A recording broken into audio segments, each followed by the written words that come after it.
Hello, welcome to the बायोजी biology classes by Bhajan ma'am. And अब हम बात आज फिर करने वाले हैं हमारे एक सेकंड सैम्पल पेपर की, because right now the boards are approaching और हमारा टारगेट ये है कि आपको बोर्ड में किस तरह से जो है क्वेश्चन अटैम्प्ट करने हैं उसको हम बेटर देख सकें।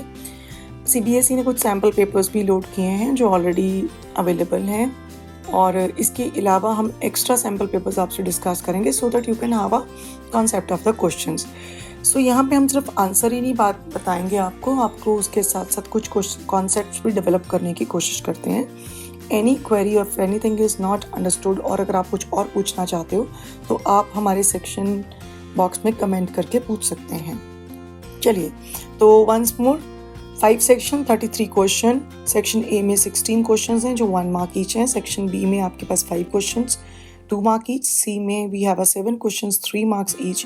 एंड डी सेक्शन में case based studies 4 marks each हैं। और सेक्शन ई में we have 3 question of 5 marks each. तो आज हम डिस्कस करने वाले हैं सबसे पहले section A. So we have playlist for all the sections, आप देख सकते हैं, बट हम आपको एक एक करके डिस्कस करेंगे।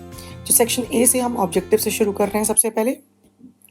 Okay, the function of copper ions in copper releasing IUD is that they inhibit gametogenesis, make uterus unsuitable for implantation, inhibit ovulation, suppress sperm motility and fertilising capacity.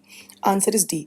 सबसे पहले तो तीन चीज़ें और बताएंगे, क्योंकि हम यहाँ पे सिर्फ आपको आंसर ही नहीं बताएंगे, आपको क्वेश्चन में जो चॉइसेस दी हैं उनके साथ भी जहाँ कॉन्सेप्ट ज़रूरी है वहाँ पे बताएंगे, ताकि उससे कोई और क्वेश्चन आए। सपोज ये क्वेश्चन नहीं आ रहा, कोई और आ रहा है, तो आपको कम से कम आंसर्स आते हों। IUD सबसे पहले तो मोस्ट कॉमनली यूज्ड मेथड है, use method in urban Indian populations. Even आजकल रूरल में भी ये बहुत ज़्यादा पॉपुलेशन जो है पॉपुलर हो रहा है मेथड। तो IUDs का बेसिक काम क्या है? There are 3 types of IUDs.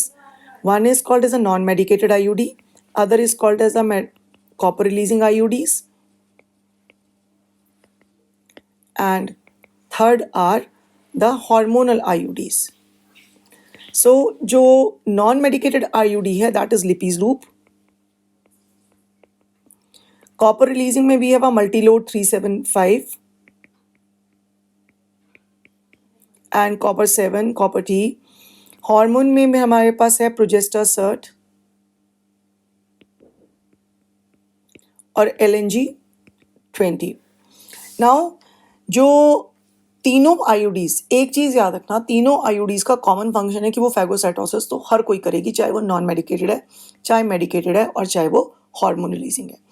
इसके अलावा जो आपके पास कॉपर वाली हैं वो स्पर्म मोटिलिटी को कम करती हैं, और जो हार्मोन वाली है वो फैगोसाइटोसिस के अलावा यूट्रस की लाइनिंग में भी चेंज कर देती हैं, सर्विकल लाइनिंग को भी चेंज कर देती हैं, म्यूकस क्वालिटी को ऑल्टर कर देती हैं।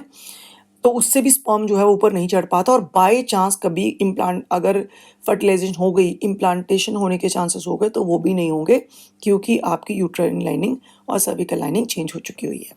ओके, तो फिलहाल बाय दिस क्वेश्चन हमारा आंसर डी है। Then we have again question from the reproductive biology. वहाँ से भी पिछली बार भी रिप्रोडक्टिव से था, यहाँ भी आ गया। Match list 1 and 2 vaults. So diaphragm vaults and cervical cap, ये हमारे बैरियर मेथड्स हैं बाय फीमेल्स। तो इसका मतलब entry of the sperm through cervix is blocked, यानी P का आ गया 1।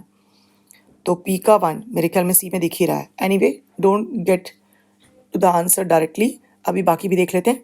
IUDs इंट्रायूट्राइन डिवाइसेस, अभी जैसे हमने डिस्कस किया फैगोसाइटोसिस, यानी Q का 3। तो अगर टाइम है तो देख लीजिए, नहीं तो आपको यहाँ से भी पता लग ही जाता है। वेस्टेक्टोमी इज रिमूवल ऑफ फास्ट deferens and tubectomy is this, so answer goes to C. Now, if total amount of adenine and thymine in double-stranded DNA is 55. Now, as per Chargaff rule, adenine pairs with thymine, ये आपका 55% है दोनों मिलाकर। Then जो आपका guanine है, this pairs with the cytosine. तो इसका मतलब क्या हुआ? अगर 100 में से मैं 55 माइनस कर दूं तो मेरे पास आपका जो है वो 45% रह जाता है, यानी 45% आपके पास G और C दोनों मिलाकर हो गए। तो 45% का अगर मैं हाफ निकालूं because you are only asking for the guanine, so that means it is 22.5. So my answer will go to D. Hardy-Weinberg equilibrium is known to be essentially affected by factors like gene flow, genetic drift, mutation, genetic recombination, and natural selection.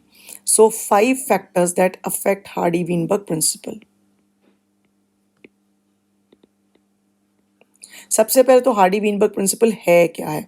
Hardy-Weinberg principal कहता है कि सम of allelic frequencies, यानी जो भी allele की frequencies चल रही हैं, सपोज करो आपके पास एक अलील है, उसकी फ्रीक्वेंसी पी है, एग्जाम्पल लेते हैं, जैसे ब्राउन कलर आई है तो इसका जो अलील होगा वो पी है, ब्लू कलर है या ब्लैक कलर आई है तो क्यू ले लिया, तो ब्राउन और ब्लैक के बीच का जो हेट्रोजाइगस होगा 2pq, तो हम p² + q² + 2pq = 1।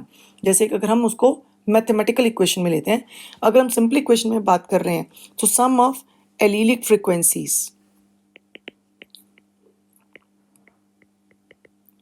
Remain constant और इक्वल टू 1, ये हमारे पास है। तो यानी कि अगर p² एक अलील की फ्रीक्वेंसी है, q² दूसरे की है, क्यों? सपोज करो अलील इज a, अब होमोजाइगस में तो a होने वाला है, तो होमोजाइगस फॉर्म में I can take if p is the frequency of a, then in homozygous individual p into p² ऐसे ही कोई दूसरा करेक्टर ले लिया, सपोज करो ये ले लिया तो q² प्लस बाइनोमियल एक्सपेंशन में आ गया 2pq = 1। कहता है 5 factors which affect Hardy Weinberg principle are, वो कहता है एलील चेंज नहीं होगा, यानी कि अगर एक जीन पूल है उसमें जो भी फ्रीक्वेंसी चल रही है उसमें चेंज नहीं आएगा। क्यों नहीं आएगा? अगर ना म्यूटेशन हो, ना रिकॉम्बिनेशन हो, ना कोई ड्रिफ्ट हो, जेनेटिक ड्रिफ्ट हो, sudden change in gene frequency, ना ही कोई आपके पास माइग्रेशन हो, मतलब जीन माइग्रेशन और जीन फ्लो,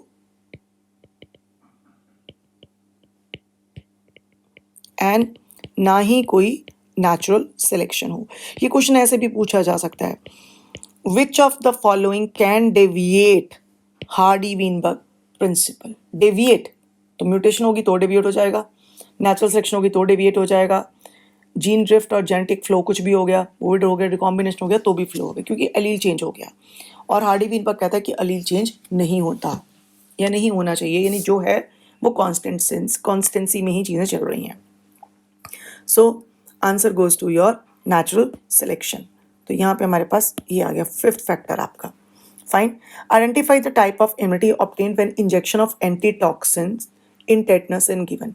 सबसे पहले तो ये समझो आप डाल रहे हैं एंटीटॉक्सिन इन टेटनस, मतलब आप दे रहे हैं इम्यूनिटी जो बाहर से बनाई हुई है, यानी कि this is of course this is active immunity, और ये एक्वायर्ड वाली है कि आपने उसको ये आपकी एक्वायर्ड इम्यूनिटी है, बट किस तरह से एक्वायर्ड है? पैसिवली एक्वायर्ड है कि एक्टिवली एक्वायर्ड है, उस पर डिपेंड करता है। अब उससे पहले हमें कॉन्सेप्ट पता होना चाहिए क्या है। तो अगर हम बात करें, जैसे हम बात करते हैं हमारी इम्यूनिटी कितनी तरह की है, हम बोलते हैं इम्यूनिटी 2 तरह की है, one is called as the innate immunity, other is called as the acquired immunity. अब एक्वायर्ड को भी हमने 2 में कर लिया, one is called as a passively acquired, other is called as actively acquired. है दोनों एक्वायर्ड है। पैसिवली एक्वायर्ड क्या होती है? अगर प्री फॉर्म्ड बनी बनाई एंटीबॉडीज इंजेक्टेड और इनोकुलेटेड इन एन ऑर्गेनिज्म, अगर किसी ऑर्गेनिज्म में बनी बनाई एंटीबॉडीज डाल दी जाएं तो पैसिवली एक्वायर्ड है। और when body synthesize antibodies in response to antigen, then it is actively acquired। जो आपकी पैसिवली एक्वायर्ड इम्यूनिटी है ये शॉर्ट लिव्ड होती है, और तीसरा ये इसका जो शॉर्ट लिव्ड है और कैन कॉज इम्यूनोजेनिक रिएक्शन, हो सकता है कि ये आप में कोई इम्यूनोजेनिक रिएक्शंस भी कॉज करें। ये वाली लॉन्ग लिव्ड है क्योंकि खुद बनाए। अब देखिए यहाँ पे क्या हुआ, और नो इम्यूनोजेनिक रिएक्शंस।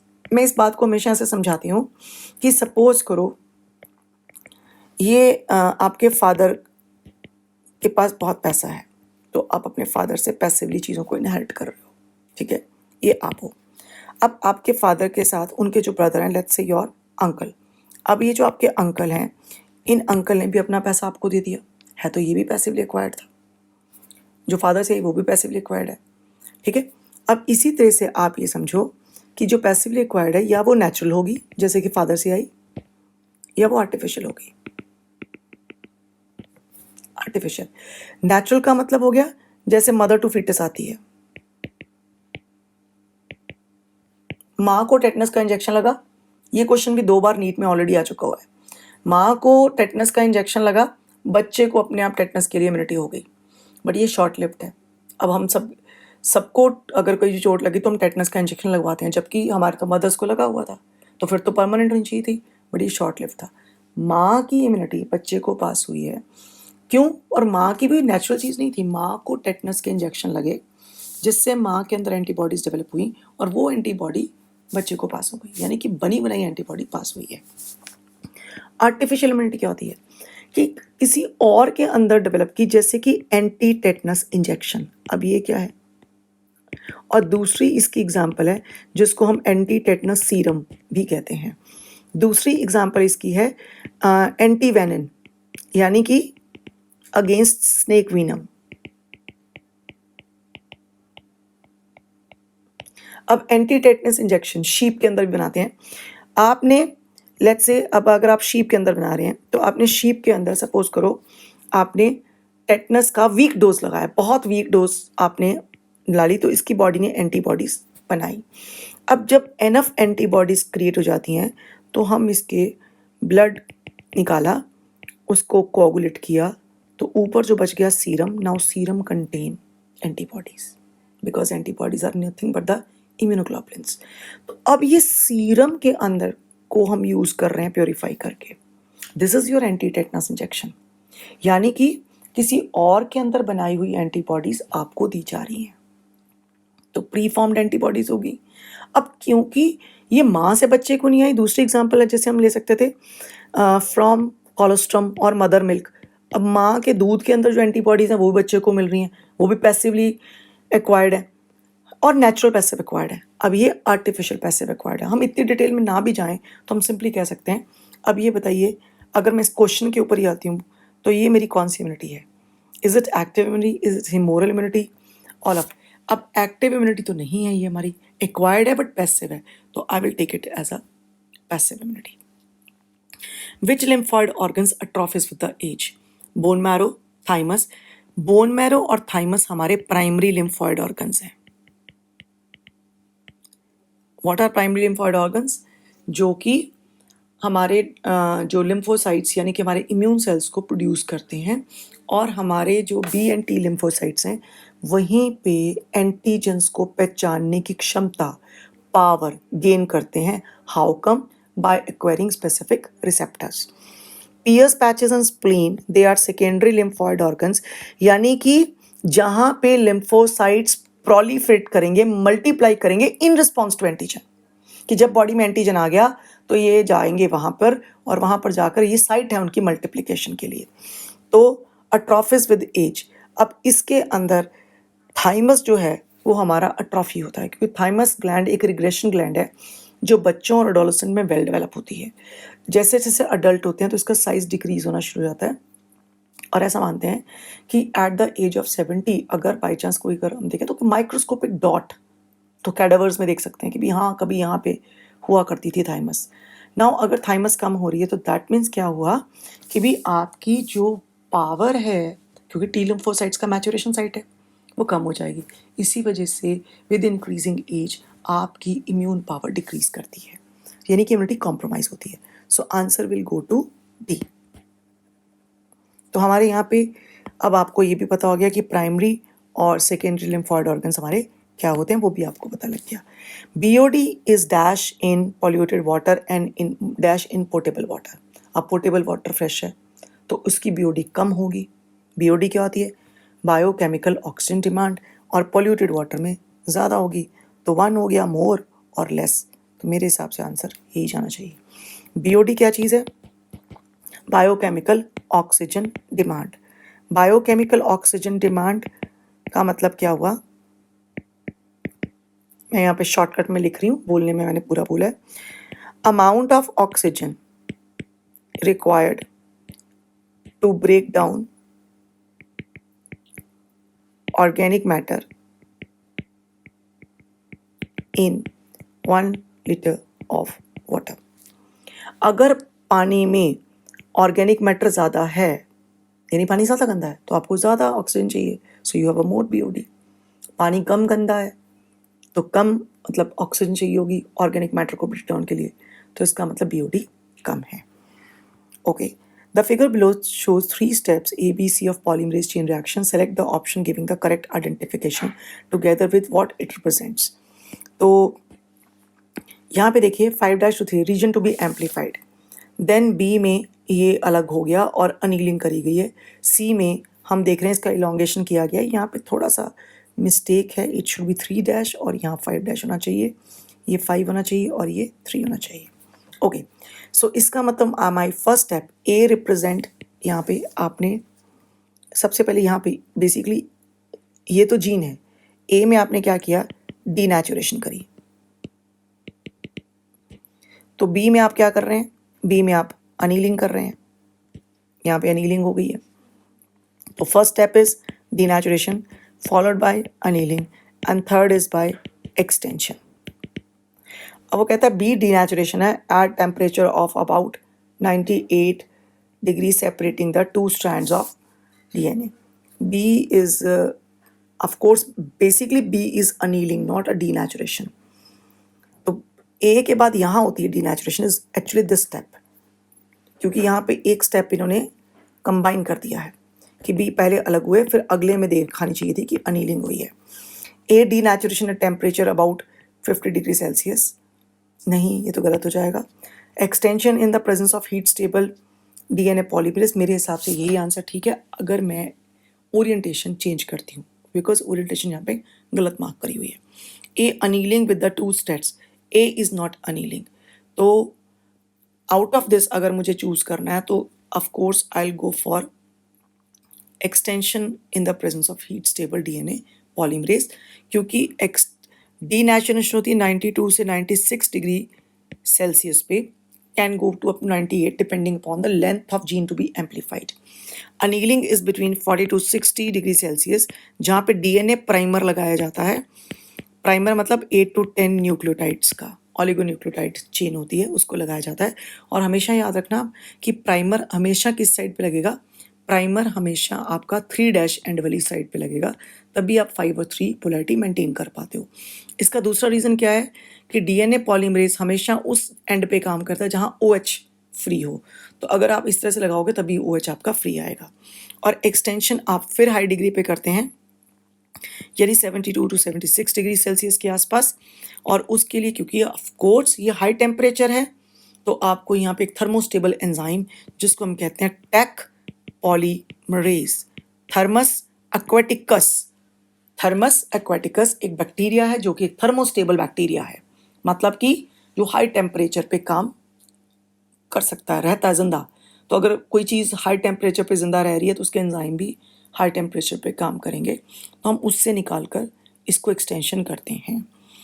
एंड वैसे भी जो PCR है that was the technique was given by carry Mullis, इसको पॉलीमरेज चेन रिएक्शन कहते हैं, और इसके अंदर हम थर्मल साइक्लिंग को इन्वॉल्व कर रहे हैं।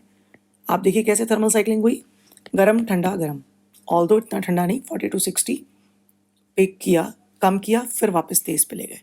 Now biologist studied the population of rat in a barn, he found that average natality मतलब birth rate was 250, average mortality आपकी जो थी वो 240 थी, इमिग्रेशन आपकी हुई 20 और इमाइग्रेशन आपकी हुई 30। तो आप ये देखिए what is the intrinsic rate, कितना बड़ा आपका, तो यानी कि इंक्रीज़ कितना होना चाहिए, तो ये तो ज़ीरो इंक्रीज़ है, 270 - 270 मतलब कोई इंक्रीज़ नहीं है, तो इसका मतलब net increase is 0. Next, which interaction is shown when invasive prickly pear cactus brought under control after introduction of moth from the natural habitat. So prickly pear cactus को beetle cactoblastis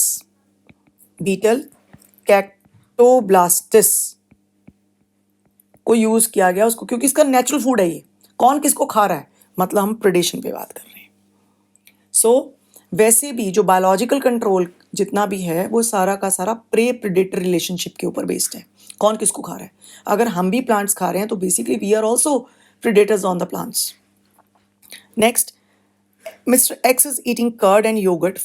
For this food intake in food chain, he should be considered as a occupying first trophic level. First trophic level तो हमेशा ही plants का होता है. So they are producers. अब producers को काऊ ने खाया तो काऊ आपकी क्या हो गई, आपका प्राइमरी कंज्यूमर हो गया, यानी कि आपका ये आपका फर्स्ट ट्रॉफिक लेवल हो गया, ये आपका सेकंड ट्रॉफिक लेवल हो गया. सो ये आपकी प्राइमरी कंज्यूमर है. अब काऊ का दूध यानी आगे जा रहा है, इसका मतलब जो मैन है वो आपके इसका सेकेंडरी कंज्यूमर यानी कि आपका थर्ड ट्रॉफिक लेवल पे आ गया वो. तो first trophic level, second trophic level और ये थर्ड ट्रॉफिक लेवल आपका. तो which of the following both pairs have a correct combination. In situ कौन था, नेचुरल कंडीशंस में. Seed bank, no, seed bank is not in situ, ये ex situ है, क्योंकि आप आर्टिफिशियली सीड्स को प्रिजर्व कर रहे हैं. Ex situ no. National park, normal national parks मतलब नेचुरल कंडीशंस के अंदर ही हम उनको कंजर्व कर रहे हैं, तो ये तो गलत हो गया. In situ national, ex situ botanical garden, this can be right. फिर बाकी देख लेते हैं. In situ tissue culture, no, ये तो एक्स सीटू है. Ex situ sacred groves, no, ये इन सीटू है. इन सीटू क्रायो प्रिजर्वेशन, नहीं. तो आंसर हमारे पास आ गया C. Then we have a 2 statement questions आपके पास पड़े हुए हैं. 13 to 16 consist of 2 statement assertion and reason. Answer the question selecting the appropriate. Okay ji. A and R are true. R is correct explanation. ये हमें पता है कैसे करना है. असर्शन रीजन करने का सबसे बेस्ट तरीका, आप असर्शन पढ़िए, उसके पीछे एज लगाकर अगली रीजन पढ़ लीजिए या बिकॉज लगाकर पढ़ लीजिए. अगर वो वाकई एज और बिकॉज से कंप्लीट सेंटेंस बनता है तो इसका मतलब आपका ये करेक्ट एक्सप्लेनेशन है. In angiosperm central cell after triple fusion become primary endosperm cell. Out of 2 male gametes, एक मेल गैमेट एग के साथ जो है फ्यूज करता है और इट फॉर्म्स अ जायगोट, और दूसरा करता है पोलर न्यूक्लियाई के साथ 2 पोलर न्यूक्लियाई और ट्रिप्लॉयड प्राइमरी एंडोस्पर्म सेल बनता है. Double fertilization ensure the nutritive tissue is formed before the zygote starts cleaving. अब ये भी ठीक है. अब आप लिख गई in angiosperm central cell formed triple form fusion becomes a primary endosperm cell because of the fertilization of the second gamete. इसने बीच में डबल फर्टिलाइजेशन दे दिया है, बट इसका रूल डायरेक्ट नहीं है, तो मैं बोलूँगी दोनों ठीक है, बट दोनों करेक्ट एक्सप्लेनेशन नहीं है, तो मेरा आंसर बी जाएगा. When yellow-bodied, white-eyed Drosophila female were hybridized with the brown-bodied-eyed male, the progeny was intercrossed and F2 ratio deviated from 9:3:3:1. Now ये मॉर्गन का लिंकेज आ गया कि नॉर्मल जो मेंडल रेशो थी वो 9:3:3:1 थी. अब उसने क्रॉस किया येलो बॉडी वाइट आई को ब्राउन बॉडीड और रेड आइड मेल्स के साथ, जो कि डोमिनेंट करेक्टर और ये रिसेसिव करेक्टर है. Okay, when 2 genes in dihybrid are on the same chromosome, और रीजन तो वही था लिंकेज का कि अगर सेम क्रोमोसोम पे जीन है और उनका डिस्टेंस कम है तो वो मेंडेलियन रेशो जो डाई हाइब्रिड क्रॉस किया था उसको फॉलो नहीं करेगा. When 2 genes on dihybrid are on same chromosome, the proportion of parental gene combinations are much higher than non-parental. बिल्कुल ठीक है, क्योंकि आप ये देखिए ना, ये आपका एक करेक्टर डोमिनेंट, ये एक रिकॉम्बिनेशन, ये दूसरा रिकॉम्बिनेशन और ये रिसेसिव. तो मेरे हिसाब से ये आंसर ए है, क्योंकि उसकी करेक्ट एक्सप्लेनेशन बता रहा है कि क्यों डेविएट हुई रेशो, क्योंकि भाई क्रॉसिंग ओवर के चांसेस कम थे. Organization like GEAC are necessary to monitor GM research and to test the safety of the introducing GM organism for public service. ठीक है जी. GM researchers can have unpredictable results which can be disastrous when genetically modified organisms are introduced into system. बिल्कुल ठीक है, इसी वजह से उनको nutrition करने की ज़रूरत है, क्योंकि कल को अगर आप उसको नोटिसेबल अगर उनको जाने देते हैं, बिना टेस्ट किए जाने देते हैं, तो उसका क्या रिजल्ट निकलेगा हमें नहीं पता। So I go to A. Okay, so because the results are not at all predictable. Predators maintain prey population under control. बिल्कुल ठीक है जी, कंड्यूड ऑफ एनर्जी हैं प्रेडेटर्स आपके। Predator reduce intensity of competition among competing prey species. ये भी बिल्कुल ठीक है। वो कहता है कैसे, देखो जी, एक प्रेडेटर है, प्रेडेटर प्रे को तो खा ही रहा है। ओके, तो अगर प्रे को खा रहा है, तो अगर मान लो ये ना होता तो प्रे और प्रे बहुत हो जाते जो आपके पास, तो ये फिर आपस में कंपटीशन करते। अब एग्जांपल है, जैसे घास का मैदान है, यहाँ पे आपके पास एक फील्ड है, ग्रास फील्ड है। अब सपोज करो उस ग्रास फील्ड के ऊपर एक डियर खा रहा है और दूसरा डियर भी आ रहा है, तो देयर अगर इनको मारने वाला शेर ना होगा तो सबसे पहले तो डियर का पॉपुलेशन बढ़ जाएगा, वो ग्रास को वैसे ही चरम कर देंगे। अगर घास कम तो इनके आपस का कंपटीशन भी तो हो गया ना।